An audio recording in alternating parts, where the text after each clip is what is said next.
मंत्री जी, आज सपा प्रमुख अखिलेश यादव ने हैदराबाद में उत्तर प्रदेश सरकार को विकास और किसानों की आत्महत्या और उत्तर प्रदेश में कानून व्यवस्था पर घेरने का काम किया है। क्या मानते हैं, किस तरह पर बयान? अगर माननीय अखिलेश यादव ने अपने मुख्यमंत्री के कार्यकाल में वास्तव में कुछ ठोस काम किया होता तो शायद आज प्रदेश की जनता उनको सत्ता से बाहर नहीं करती। पिछले 8 वर्षों से वो सत्ता से बाहर हैं और उनको लगातार सिवाय गलत बोलने के, गलत बयानी करने के, इसके अलावा उनके पास और कोई काम नहीं है। आज उत्तर प्रदेश की कानून व्यवस्था दूसरे राज्य इसको अपनाना चाहते हैं, इनकी शैली को अपनाना चाहते हैं मुख्यमंत्री जी की खास तौर से, इसलिए कि इतनी चुस्त दुरुस्त कानून व्यवस्था और लोग कोट करते हैं।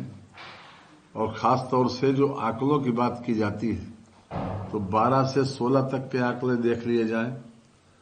12 से 16 तक के आंकड़ों में 5676 दंगे और 2016 में ये बढ़कर 8018 हो गए।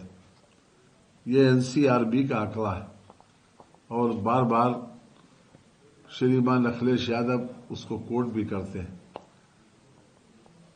ये उनके जमाने में सिर्फ दंगाग्रस्त प्रदेश था और एक बीमारू प्रदेश के रूप में देश और दुनिया उत्तर प्रदेश को जानती थी। आज उत्तर प्रदेश में न केवल माहौल सुधरा है बल्कि पब्लिक परसेप्शन बदला है कि हर क्षेत्र में कानून का शासन है और मेरिट के ऊपर निर्णय लिए जा रहे हैं। खास तौर से इन्वेस्टमेंट बड़े पैमाने पर उत्तर प्रदेश में आने के लिए उत्सुक है। 15 लाख करोड़ रुपए की ग्राउंड ब्रेकिंग सेरेमनी हो चुकी।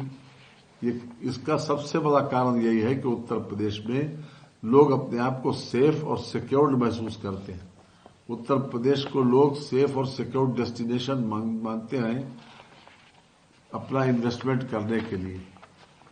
किसी भी क्षेत्र में अगर श्रीमान अखिलेश यादव ने मुख्यमंत्री रहते हुए काम किया होता तो शायद आज उसको भी जनता याद रखती। लेकिन जनता को अच्छी तरीके से मालूम है कि उन्होंने अपने जमाने में सिर्फ अपराधों को बढ़ावा दिया और अपराधियों को संरक्षण देने के कारण उत्तर प्रदेश के कानून व्यवस्था वर्ष थी। और आज उत्तर प्रदेश की कानून व्यवस्था योगी जी के नेतृत्व में सबसे अच्छी है और हर प्रकार से लोग इस बात को अप्रिशिएट करते हैं कि मुख्यमंत्री जी के रहते हुए अपराधों में बड़े पैमाने पर कमी आई है और उत्तर प्रदेश जो बीमारू प्रदेश के रूप में जाता था आज एक प्रोग्रेसिव प्रदेश के रूप में आगे बढ़ रहा है। जहां तक किसानों की आत्महत्या की बात है, आज सबसे ज्यादा अगर कोई वर्ग खुश है तो वो है किसान। आज किसान को चाहे गेहूं हो, चाहे धान हो, चाहे दूसरी फसलें हो, उसको बाकायदा एमएसपी के रेट पर उसको पैसा मिल रहा है और सरकार सीधे सीधे बिना किसी बिचौलिए के उनकी फसल को खरीद रही है।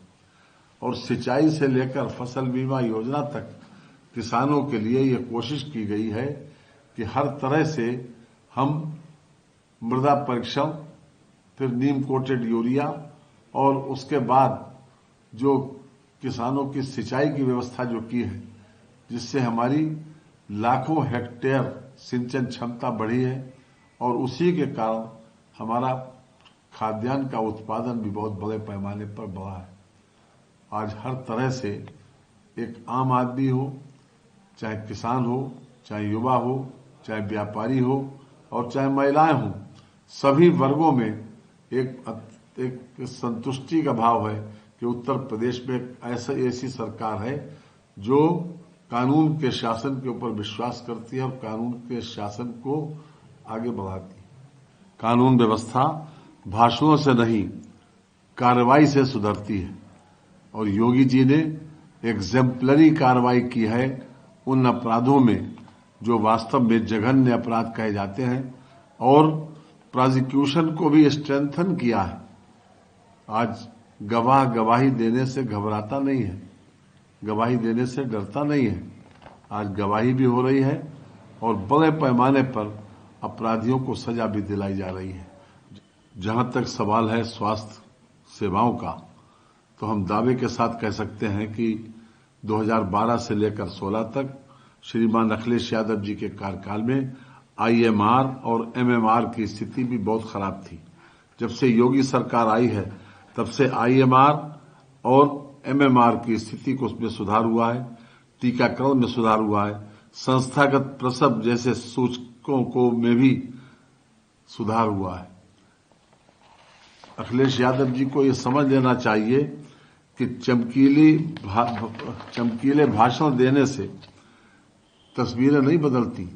वो केवल चमकीले भाषण देते हैं और जनता को लोक लुभावन किसी न किसी रूप में ये दिखाना चाहते हैं कि वो अच्छे आदमी होकर अच्छा आदमी साबित करेंगे, लेकिन जनता अब उनके इस भरोसे पर नहीं आने वाली है। जनता ने उनको 5 बरस का मौका देकर ये देख लिया, जनता ने अपने आप को ठगा हुआ महसूस किया था समाजवादी पार्टी के शासन में। इसलिए